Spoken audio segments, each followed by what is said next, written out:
नमस्कार. आजच्या या सविस्तर विश्लेषणात एका अतिशय जिव्हाळ्याच्या आणि महत्त्वाच्या विषयावर आपण चर्चा करणार आहोत. विषय आहे मागेल त्याला सौर कृषी पंप योजना आणि सामायिक सातबारा. म्हणजेच एकाच जमिनीवर अनेकांची मालकी असेल तर या योजनेचे काय नियम आहेत. चला अजिबात वेळ न दवडता थेट मूळ विषयाला हात घालूया. आता हे बघा, शेती म्हटली की पाणी आलं आणि पाण्यासाठी वीज हवीच. पण आजही अनेक ठिकाणी शेतात पारंपरिक वीज पुरवठा नसणं ही सिंचनातली सगळ्यात मोठी डोकेदुखी आहे. अगदी याच समस्येवर एक रामबाण उपाय म्हणून राज्य शासनाने मागेल त्याला सौर कृषी पंप योजना आणली.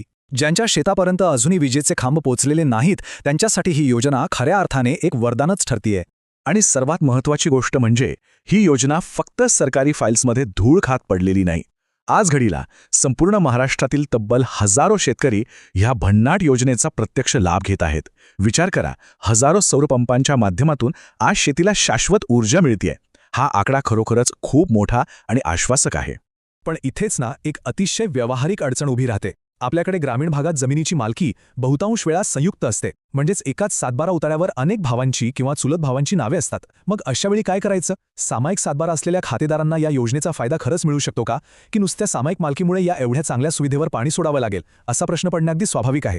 तर या मोठ्या प्रश्नाचं अगदी स्पष्ट आणि सकारात्मक उत्तर आहे होय, 100% होय.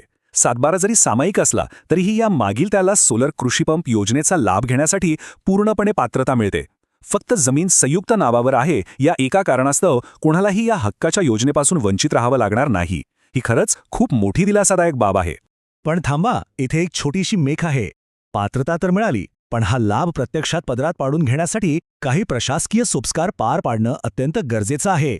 म्हणजे बघा, नुसता अर्ज केला आणि पंप मिळाला असं होत नाही. यासाठी काही विशिष्ट अटी घातल्या आहेत आणि त्या अटींचं काटेकोरपणे पालन करावंच लागतं. आवश्यक ती सगळी कायदेशीर प्रक्रिया आणि कागदपत्रांची जुळवाजुळव पूर्ण केल्यावरच हा पंप शेतात उभा राहू शकतो. आणि म्हणूनच या विश्लेषणाच्या शेवटी एक अत्यंत महत्त्वाचा प्रश्न उभा राहतो.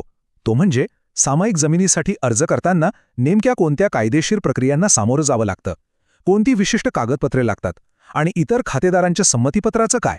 या सर्व प्रशासकीय अटींची पूर्वतयारी कशी करायची याचा सखोल विचार करणं आणि ही माहिती मिळवणं हे आता पुढचं सर्वात महत्त्वाचं पाऊल असणार आहे.